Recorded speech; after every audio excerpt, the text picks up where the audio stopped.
यक्षिणी हवा में तैरते हुए सत्यम के सामने आ खड़ी हुई। उसकी आंखें शोलों की तरह लाल हो रही थी और मुंह से काला धुआं निकल रहा था। उसकी आवाज पूरे जंगल में गूंज उठी। पंडित का छोरा, तुझे लगता है तेरे मंत्र मुझे रोक लेंगे? मैं हवस की भूखी हूं। मेरा श्राप मुझे और भी ताकत देता है। सत्यम ने कांपते हुए भी हिम्मत जुटाई। उसने लालटेन जमीन पर रख दी और दोनों हाथों से ताबीज पकड़कर मंत्र जपने लगा। क्ली कालिका नमा। फट फट। मंत्रों की ध्वनि गूंजते ही जंगल का माहौल बदल गया। पेड़ों की डालियां झूमने लगी। जमीन कांप उठी। सत्यम के ताबीज से नीली लौ निकलकर यक्षिणी की ओर बढ़ी। यक्षिणी ने चीख मारी और अचानक अपना रूप बदल लिया। अब उसके चेहरे पर 100 औरतों की शक्लें दिखाई देने लगी। कभी वो बूढ़ी औरत जैसी दिखती, कभी जवान दुल्हन, तो कभी खोपड़ी सा चेहरा। यक्षिणी ने हाथ फैलाए और उसके नाखून भाले की तरह लंबे हो गए। वो झपटकर सत्यम की गर्दन पकड़ने वाली थी कि वीरेंद्र और करण बीच में कूद पड़े। करण ने डंडा उठाकर उसके हाथ पर मारा, लेकिन डंडा टुकड़ों में टूट गया, जैसे लोहे से टकरा गया हो। यक्षिणी ने गुर्राकर करण को उठाया और जमीन पर पटक दिया। उसके मुंह से खून निकल आया। मोहित डरकर पीछे हटने लगा, लेकिन वीरेंद्र ने उसे पकड़ लिया। भाग मत। अगर आज हम पीछे हट गए तो गांव का हर इंसान मर जाएगा। सत्यम लगातार मंत्र पढ़ रहा था। उसकी आंखों से आंसू बह रहे थे, लेकिन आवाज और तेज होती जा रही थी। अचानक ताबीज से एक बिजली सी निकली और यक्षिणी के सीने में जा धंसी। यक्षिणी दर्द से चीख पड़ी। उसकी चीख से आसमान में उड़ते कुएं धड़ाम से जमीन पर गिर पड़े। उसका रूप कुछ देर के लिए कमजोर पड़ गया, जैसे आग में पानी डाल दिया गया हो। वो पीछे हट गई और हाफते हुए बोली, तुमने मुझे घायल कर दिया, लेकिन याद रखना, मेरा श्राप इतना आसान नहीं कि कुछ मंत्रों से टूट जाए। मैं बार बार लौटूंगी, और जब लौटूंगी तुम्हारा खून सबसे पहले चूसूंगी। उसकी आंखें और भी भयानक हो उठीं। उसने काला धुआं फैलाया और अचानक हवा में विलीन हो गई। जंगल में सन्नाटा छा गया। चारों युवक जमीन पर हाफते हुए पड़े थे। सत्यम, वीरेंद्र, करण और मोहित किसी तरह गांव लौट आए। सबके शरीर पर घाव थे और करण की हालत तो सबसे बुरी थी। पंडित दयाराम ने उन्हें देखकर माथे पर हाथ रख लिया। हे भोलेनाथ, तुम लोगों ने उसे छेड़ दिया। अब उसका प्रकोप और भी भयानक होगा। गांव के लोग चारों ओर जमा हो गए। किसी ने कहा, पंडित जी, अब तो हमें ये गांव छोड़ देना चाहिए। यक्षिणी अब और भी गुस्से में लौटेगी। लेकिन वीरेंद्र ने डटकर कहा, नहीं, भागने से काम नहीं चलेगा। अगर हमने गांव छोड़ा तो वो हमारे पीछे पीछे आएगी। हमें उसका अंत यही करना होगा। अगली ही रात आसमान काला पड़ गया। हवा में अजीब सी सड़ांध भर गई। कुत्ते लगातार रो रहे थे और अचानक पूरा गांव अंधेरे में डूब गया। हर घर की चिमनी और दियों की लौ अपने आप बुझ गई। उसी वक्त मंदिर की घंटियां अपने आप बजने लगी और फिर गांव के चौक के बीचों बीच यक्षिणी प्रकट हुई। लेकिन इस बार उसका रूप पहले से भी भयानक था। उसका शरीर दोगुना बड़ा हो गया था। बाल सांपों की तरह फुफकार रहे थे।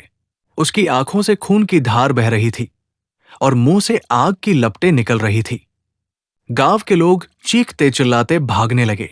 यक्षिणी ने अपनी लंबी जीभ बाहर निकाली और एक औरत की गर्दन लपेटकर उसे खींच लिया। औरत चीखती रह गई और उसकी लाश कुछ ही पलों में झड़कर हड्डी बन गई। बच्चे रो रो कर अपनी मांओं से लिपट गए। पुरुष लाठियां और दरांती लेकर दौड़े, लेकिन यक्षिणी ने फूंक मारते ही सबको गिरा दिया। उसकी हंसी से पूरा आसमान कांप रहा था। सत्यम भागते भागते मंदिर पहुंचा और घंटा बजाकर मंत्र पढ़ने लगा। नमः चंडिकाय। घंटी की आवाज गूंजते ही कुछ देर के लिए यक्षिणी करा उठी, लेकिन अगले ही पल वो मंदिर की ओर बढ़ी। उसने चिल्लाकर कहा, तुम्हारे देवता मुझे नहीं रोक सकते। मैं श्रापित हूं और मेरा श्राप ही मेरी शक्ति है। उसने हाथ फैलाया और मंदिर की दीवारें दरकने लगी। लोग घबराकर भागे। गांव के बीचों बीच खड़े होकर वीरेंद्र चिल्लाया, अगर तू हवस की भूखी है तो आज मैं तुझे अपनी जान देकर रोकूंगा, लेकिन तुझे गांव वालों को छूने नहीं दूंगा। उसने अपने सीने से ताबीज निकालकर यक्षिणी की ओर फेंका। ताबीज से नीली लौ निकली और यक्षिणी के चेहरे पर जा लगी। वो तड़पकर पीछे हट गई, लेकिन उसका गुस्सा और भी बढ़ गया। उसने दहाड़ मारकर कहा, तुम सबको जला दूंगी, कोई नहीं बचेगा। उसके आसपास आग का चक्र उठने लगा। पूरा गांव लपटों से घिर गया। गांव में अब हाहाकार और भी बुरा हो गया था।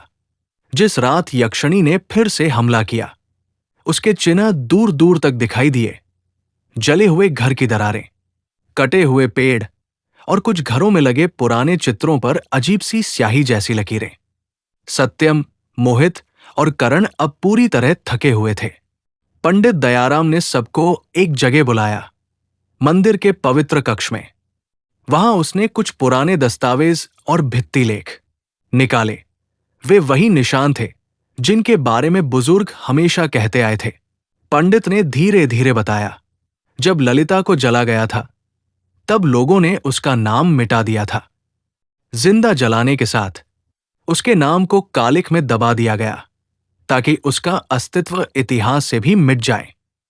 जब किसी का नाम मिट जाता है तब उसकी आत्मा का ठिकाना टूट जाता है। वो भूली हुई ओर तकती रह जाती है और भूली हुई आत्माएं बदले की आग में भटकती है। इसलिए उनका श्राप और भी गहरा होता है। सत्यम ने पूछा, तो क्या हम उसका नाम फिर से जगाकर उसे शांति दे सकते हैं? पंडित ने सिर हिलाया। नाम ही उसकी पहचान है, पर सिर्फ नाम भरना ही काफी नहीं। साथ में जो अन्य चीजें हैं वो है सच्चा पश्चाताप, अपराध का स्वीकार और उस जलाने की मिट्टी में पवित्रता भरना। और सबसे कठिन, किसी को अपना खून देना होगा ताकि बंधन पूर्ण हो। खून का मतलब बलिदान नहीं, बल्कि दायित्व है, एक ऐसा वचन जो आने वाली पीढ़ियों के लिए कच्चा ना रहे। पंडित ने कहा कि गांव के बुजुर्गों को बुलाया जाए। वे सब कुछ जानते थे, पर वे डरकर चुप रहे। जब बुजुर्गों को सच कहा गया तो उनकी आंखों में शर्म और पीड़ा झलकने लगी। उनमें से एक बूढ़े आदमी, सूरजलाल, जो गांव के पुराने खानदान से ताल्लुक रखता था, कांपते हुए उठा। उसके चेहरे पर सालों की दोषबोध झलक रही थी।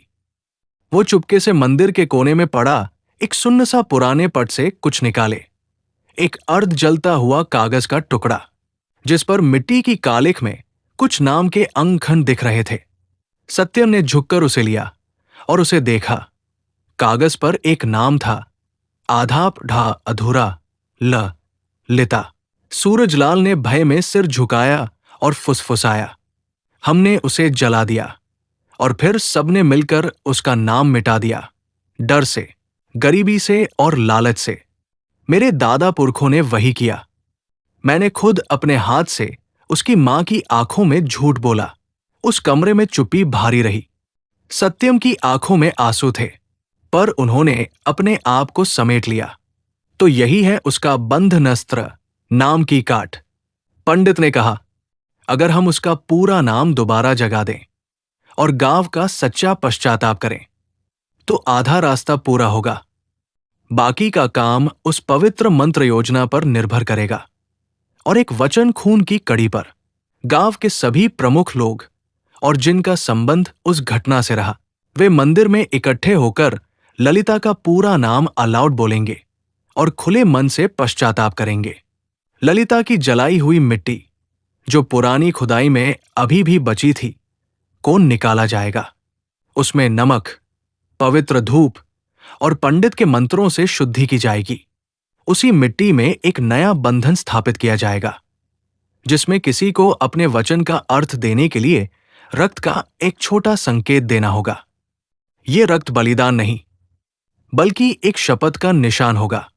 मैं इस गांव की सुरक्षा के लिए अपनी पीढ़ी की सदी तक सतर्क रहूंगा।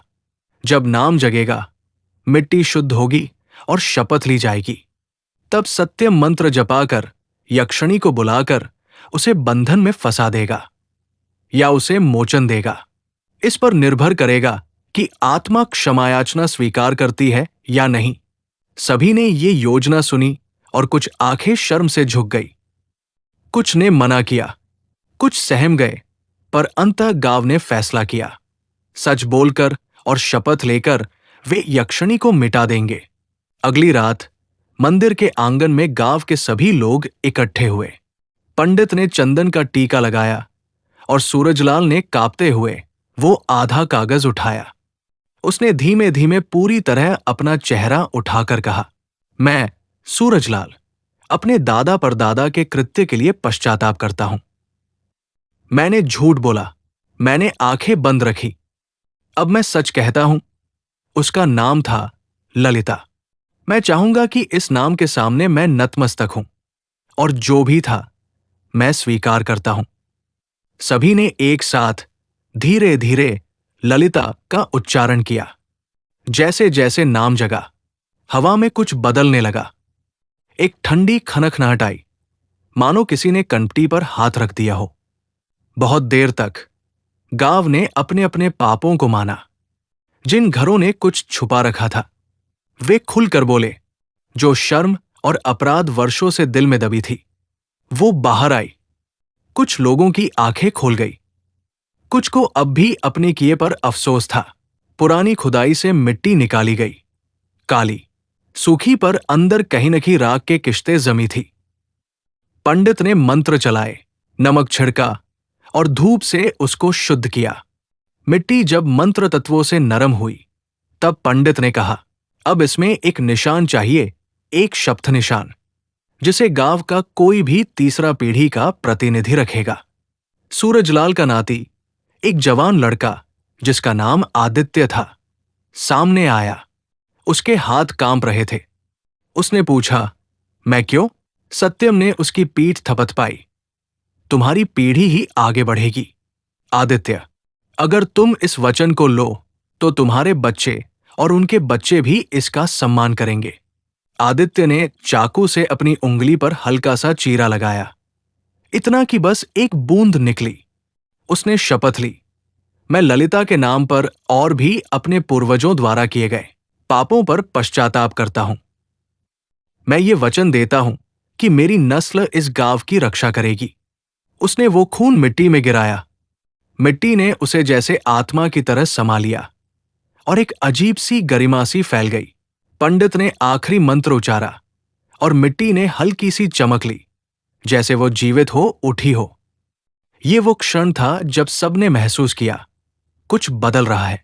सत्यम ने धीमे स्वर में कहा, अब हम उसे बुलाएंगे, हम उसे नाम से बुलाएंगे, ललिता, और फिर हम देखेंगे कि उसकी आत्मा विनय करती है या फिर गुस्से के दैत्य की तरह फिर से बरसती है। यक्षिणी आई, पहले की तरह नहीं। उसका रूप पतला और जर्जर हो चुका था, पर उसकी आंखों में अब भी वो पुरानी आग थी। सत्यम ने छलांग लगाकर आगे बढ़ा। उसके हाथ में वही अभी अभी शुद्ध हुई मिट्टी का खोखला था। सत्यम ने आवाज उठाई, ललिता, तुम्हें अब नाम मिला है, हमने तुम्हें पहचाना। क्या तुम चाहोगी कि हम तुम्हें शांति दें? यक्षिणी की आंखों में चोटिल भाव आए। वो एक झटके में चीखी, नाम? नाम से क्या होगा? उन्होंने मुझे मिटा दिया, उन्होंने मुझे जला दिया। पर उसके स्वर में अब कुछ कंपन था जो पहले नहीं था। उसने पूछा, और तुम लोग, तुम सबने मेरा नाम दोबारा जगा दिया? क्या तुम सच में पश्चाताप करते हो? सत्यम ने बिना झिझक जवाब दिया, हां, हमने अपने पाप स्वीकार किए हैं। हमने नाम जगा दिया, हमने मिट्टी की शुद्धि की और एक पीढ़ी ने वचन लिया। यक्षिणी ने जमीन पर गिरकर सुस्त स्वर में कहा, और क्या यही सब है? क्या मेरे दर्द का माप यही है? उसकी आवाज अब और भी मानवीय लगने लगी। कुछ लोग पीछे हटे। उन्हें लगा जैसे वे किसी जिंदा इंसान से बात कर रहे हों। सत्यम ने ताबीज उठाकर कहा, ललिता, यदि तुम सच में शांति चाहती हो तो इस मिट्टी में अपना नाम रख कर कह दो, मैं माफ कर दी गई। और अगर तुम अभी भी नफरत चाहो तो लड़ो, पर समझ लो, इस मिट्टी ने आज वही गरिमा पाई है जो तुम्हें काट दी गई थी। यक्षिणी चुप रही। उसके आंसू जैसे राख में बदल रहे थे। धीरे धीरे उसने अपना सिर झुकाया। उसने अपने सूखे होठों से कहा, मैं नाम नहीं जिंदा देख पाई।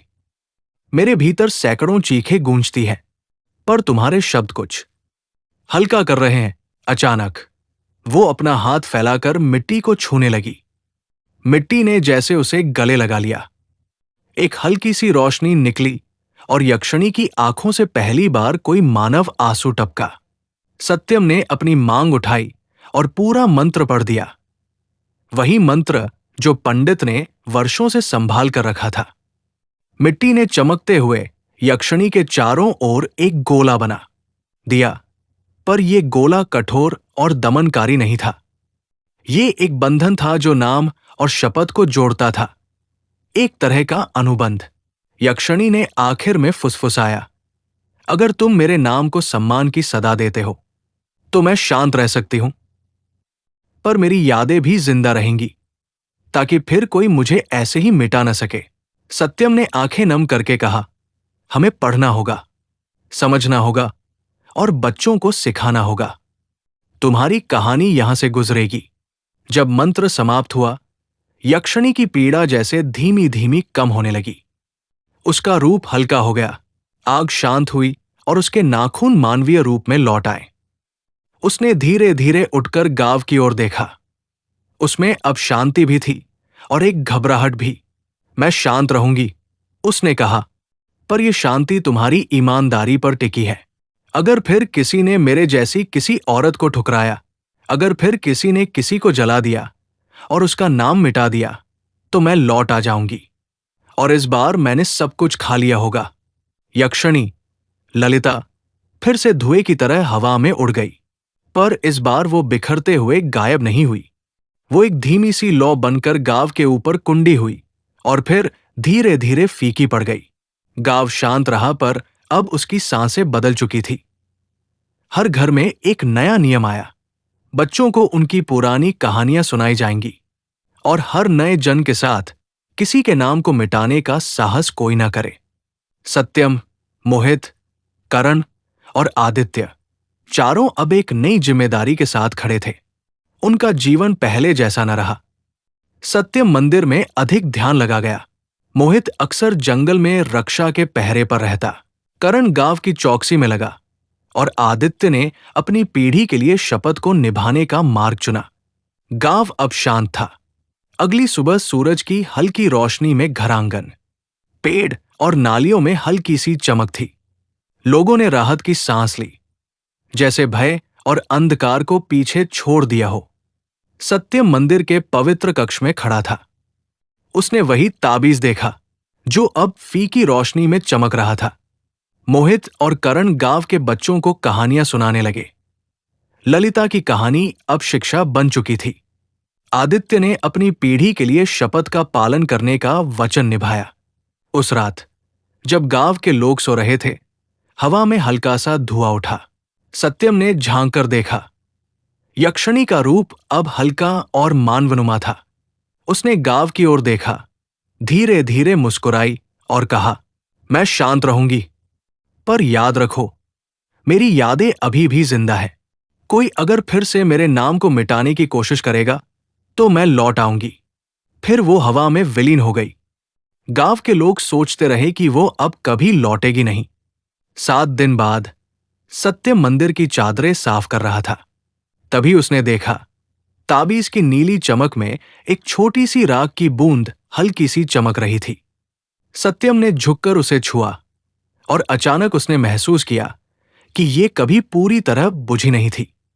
कुछ अंदर से हल्की सी आवाज आई, मैं अभी भी देख रही हूं, और अगर तुम्हारी पीढ़ी ने सच का पालन नहीं किया तो मैं लौट आऊंगी। सत्यम की सांस अटक गई। उसने धीरे धीरे ताबीज को हाथ में पकड़कर कहा, हमने वचन लिया है और हमें उसे निभाना ही होगा। गांव में ठंडी हवा चलने लगी। पेड़ों की शाखाएं हल्की हल्की हिल रही थी और कहीं दूर से किसी ने महसूस किया, एक धीमी मानवीय चीख की तरह आहट। कहानी यही खत्म होती है। शांति आई, पर चेतावनी अभी भी गांव की हवाओं में गूंज रही थी, जैसे कि कोई हमेशा देख रहा हो। यक्षिणी, ललिता का श्राप अभी पूरी तरह खत्म नहीं हुआ। केवल उसका रूप शांति में है। गांव वालों और सत्यम की पीढ़ी पर जिम्मेदारी है कि वे सच का पालन करें। कहानी में डर और रहस्य अभी भी बना हुआ है।